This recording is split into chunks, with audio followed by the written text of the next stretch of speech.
I've done a lot of crazy stuff in the past. Spending winter in this cabin in the woods at minus 27 degrees centigrade. I'm at day 218 of doing sports every day of the entire year. And I went winter camping in the Norwegian Mountains on my skis. But this here was by far the hardest thing I ever did. A 21-kilometer trail running race in the Norwegian Mountains with 800 meters of elevation gain, and I had no idea what I'm getting myself into.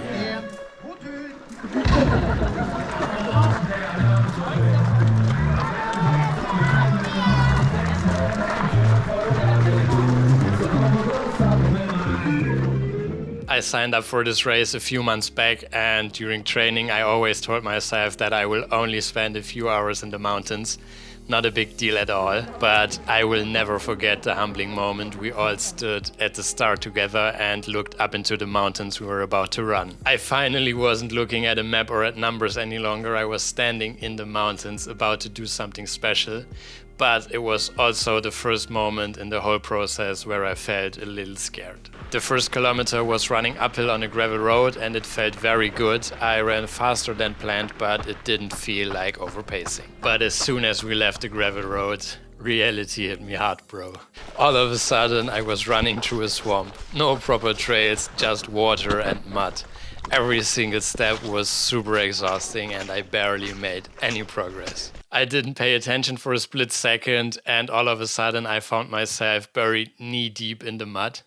No joke, I took one wrong step and I was trapped.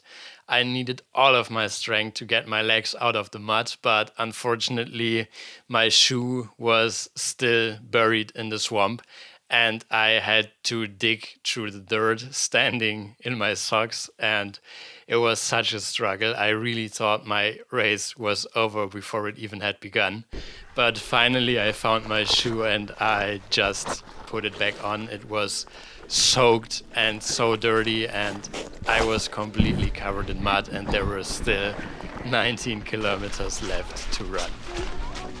I made the last-minute call to run in my North Face Vective Endurance 3 trail runners, which are not waterproof. My initial plan was to run in my waterproof shoes, but my feet would have been soaking wet no matter what. I don't know if you ever had the honor experiencing running in soaking wet waterproof shoes. It feels like running in rubber boots filled with water.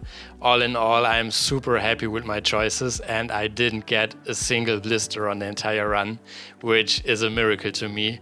I wore an ultralight UV protective long sleeve from Decathlon, my running shorts from Outlaw, my sunglasses, which are super cheap shades I bought at a gas station on Lofoten Island, so I can't tell you anything about them besides that they are perfect for running.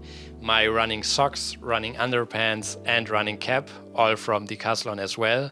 And my backpack, the speed hiking FH900 from Decathlon. Not sponsored by the way, I'm just a huge fan of the brand. And of course, my Garmin Forerunner 245. I carried all my mandatory equipment inside my pack. Rain jacket, rain trousers, my phone with a map of the course, and an emergency bivvy. I also brought some toilet paper as you never know when you might need it. After a few kilometers in the mud, the uphill started, which meant the track got a little drier.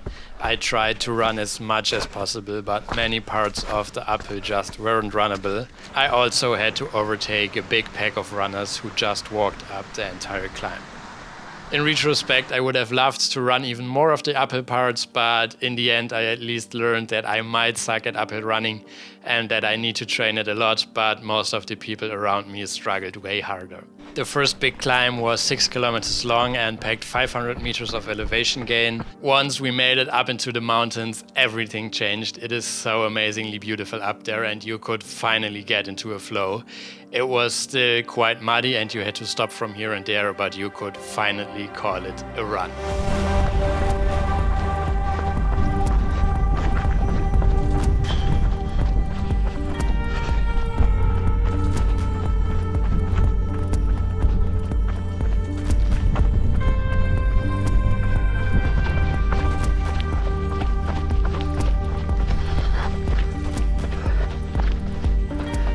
Last peak climbed. I'm at the highest point of the race and it's crazy beautiful up here. I'm feeling very good. Fueling went exactly to plan. Look at this place. Regarding fuel, I brought one 500 milliliter soft flask filled with this isotonic drink mixture. It's peach flavored and super sweet, but for some reason I really enjoy it. I get though why it's a struggle for a lot of runners to drink this stuff during race. I'm just lucky to be filthy enough to enjoy drinking nasty, cheap, sweet stuff. My other soft flask was filled with regular water, as I thought it would be nice to have something clear and clean in my mouth in contrast to all of the sweet stuff, which is true, but I would fill both of my bottles with the isotonic mix next time just to get some extra energy. Furthermore, I brought 2 energy gels with some added caffeine, which I ate on the 2 big climbs where I had to walk anyways. It is way easier for the stomach to eat while not running too fast. Speaking of my stomach, it handled everything like an absolute boss, and I luckily did not need the toilet paper I brought. As this was a self-supported race, I had to carry everything I needed during the race with me, which meant refilling my water bottles once at a little creek.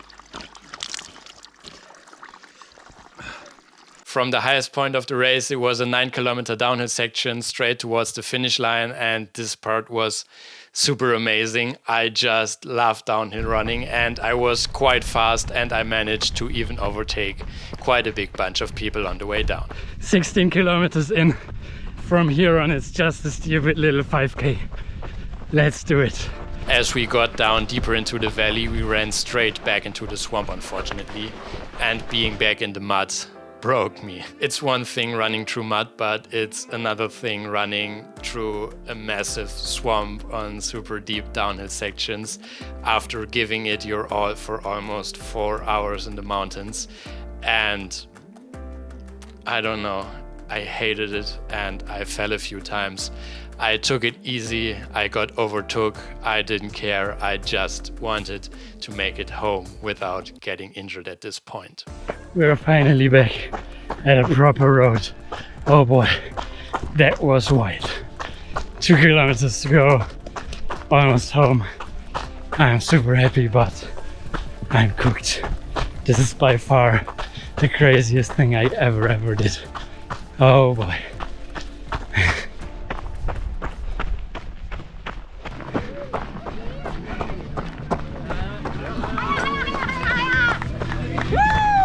Gratulerer! Takk. Fantastisk innsats! Du kan få alt du vil opp på bordet der. Der det vått og tørt og kaldt og varmt. I actually made it, but believe me, it was tough. I was completely fried and completely covered in mud. My first reaction was, I will never ever do something like this again. I really needed a few days to process everything, and in the end I must say I'm super happy that I did it, and I'm super proud of myself. If anybody cares, my time was 3 hours 51 minutes and 30 seconds, and I finished 96th of 157 starters. I hope to see you all very soon. Bye.